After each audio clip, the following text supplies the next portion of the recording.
பரிசுத்தாவின் திரியேக நாமம் நம் அனைவரையும் ஆசீர்வதித்து காப்பதாக. ஆமென். கிறிஸ்து இயேசுவுக்குள் அன்பான இறை மக்களே, இன்றைய நாளின் சிந்தனைக்காக சிறப்பாக பாகமம் 33ஆம் அதிகாரம் 1 வசனம். கடவுளின் மனுஷனாகிய மோசே தன் மரணமடையும் முன்பு இஸ்ரவேலரை ஆசீர்வதித்து கூறியதாவது. கிறிஸ்துவுக்குள் அருமையான இறை மக்களே, இன்றைக்கு உலகில் பிறந்த ஒவ்வொரு மனிதனும் சந்திக்கின்ற ஒன்று நோய். ஏழை பணக்காரன், படித்தவர் படிக்காதவர், எவ்வித பாகுபாடும் இன்றி சந்திக்கின்ற நோய், அதன் வழியாக வருகின்ற மரணம். இந்த மரணத்தை குறித்து தாய் தந்தையை விட, மனைவி குழந்தையை விட மருந்து வரைதான் அதிகம் நம்புகிறான் மருத்துவரை. குறிப்பாக செல்வம் படைத்தவர் உலகின் எந்த மூலைக்கு சென்று நல்ல வரவழைத்து மருந்துகளை நோயை தீர்க்க முயற்சிக்கிறான் மேற்கூறுவதை அறிகிறோம். ஆனால் நோயை தீர்ப்பதற்கோ அல்லது அதிலிருந்து விடுபடுவதற்கோ அடிப்படை வசதிகள் எதுவும் இல்லாத ஏழைகள் நம்பி இருப்பது இறைவனை மட்டுமே. அதுபோலதான் இங்கே மோசே தான் மரணமடையும் முன்பு, அவன் ஒரு வாலிபனாக இருந்து எகிப்தியர்களை அடித்து ஆண்டு ஆட்சி செய்து வந்த மனிதன். அவன் தன்னுடைய வாழ்நாளின் இறுதியிலே நின்று கடவுளுக்கு பணி செய்ய அழைக்கப்பட்ட என்னுடைய வாழ்வு நிறைவடைய போகிறது. ஆனால் அதற்கு முன்பாக என் பிள்ளைகளை நான் ஆசீர்வதிக்க வேண்டும் என்று சொல்லி ஆண்டவராகிய கடவுள் மோசே மூலமாக கொடுக்கிற ஒரு பெரிய ஆசீர்வாதம் என்னவென்று சொன்னால், இஸ்ரவேல் மக்களை பார்த்து ஆசீர்வதித்து கூறுவதாவது.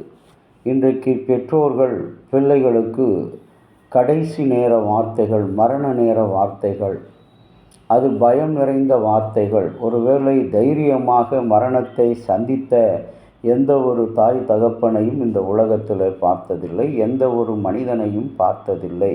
அது சமயவாதியிலிருந்து, அரசியல்வாதியிலிருந்து, மருத்துவரிலிருந்து யாருமே அப்படி சந்தித்ததாக இல்லை. ஆனால் மோசே தன்னுடைய நிலையை அறிந்து தன்னுடைய பிள்ளைகளை ஆசீர்வதிக்கிறான். இன்றைக்கு மனிதனாக இருக்கின்ற நீங்களும் நானும் ஒருவேளை அப்படிப்பட்ட நிலை வருவது என்று சொன்னால், அந்த மக்களை ஆசீர்வதிக்க மாட்டோம், சபிப்போம் அன்றி ஆசீர்வதிக்க மாட்டோம். ஆனால் இங்கே கடவுளுடைய அழைப்பின் பிள்ளையாக, தலைவனாக இஸ்ரவேல் மக்களை வழிநடத்த அழைக்கப்பட்ட மோசே ஆசீர்வதிக்கிறான்.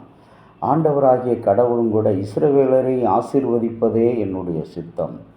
இதை கேட்டுக்கொண்டிருக்கிற அருமையான கர்த்தருடைய பிள்ளையே, உன்னையும் என்னையும் கடவுள் இந்த நாளிலே ஆசீர்வதிப்பது தான் அவருடைய சிறந்த திட்டம், நோக்கமாக இருக்கிறது.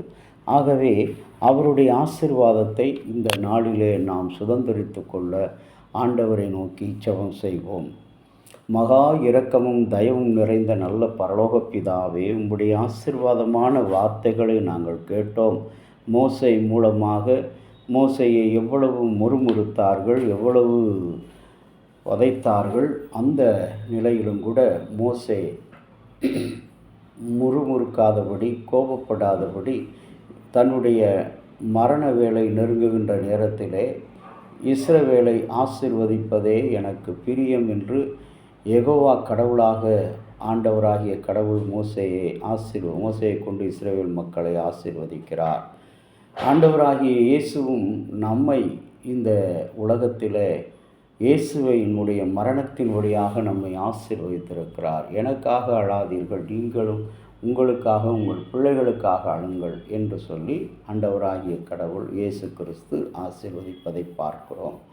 ஆகவே நாம் இந்த உலகத்தில் பொன்னை, பொருளை, இனத்தை, ஜனத்தை சேர்த்து வைத்தாலும் நம்முடைய மரண நேரம் நாம் விட்டு செல்லும்போது நம்மை எதிர்த்தவர்கள், நமக்கு விரோதமாக பேசியவர்கள், நமக்கு எதிராக சூழ்ச்சி செய்தவர்கள், நம்முடைய ஜாதியை பார்த்து குறைவாக மதிப்பிட்டு பேசியவர்கள் யாராக இருந்தாலும், நம்மை ஒரு கருவேப்பிள்ளை போல பயன்படுத்தி கொண்டவர்கள், வேலைக்கு மட்டும் பயன்படுத்தி கொண்டு உதவியை பெறுவதற்கு மாத்திரம் தன்னுடைய இனத்தை தெரிந்து கொண்டவர்கள்.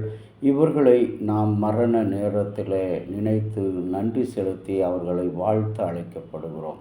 அப்படி வாழ்த்தும் பொழுதுதான் கடவுளின் இறை ஆசி நம்மோடும் நம்முடைய பிள்ளைகளோடும் சந்ததியோடு தங்கும். ஆண்டவர் அப்படிப்பட்ட கிருபைகளை ஆண்டவராகிய இயேசு கிறிஸ்துவின் நாமத்தினால பணிவுள்ள இருதயத்தோடு வேண்டுகிறோம். நல்ல பிதாவே, ஆமேன். தந்தையாகிய கடவுளின் அன்பும் மைந்தராகிய இயேசுனுடைய அருளும் பரிசுத்த ஆவியினுடைய நல்ல உறவும் பாதுகாப்பு உங்கள் அனைவரோடு கூட இருந்து ஆசீர்வதிக்கிற நல்ல குணத்தை தந்து ஆசீர்வதித்து காப்பாராக. ஆமேன்.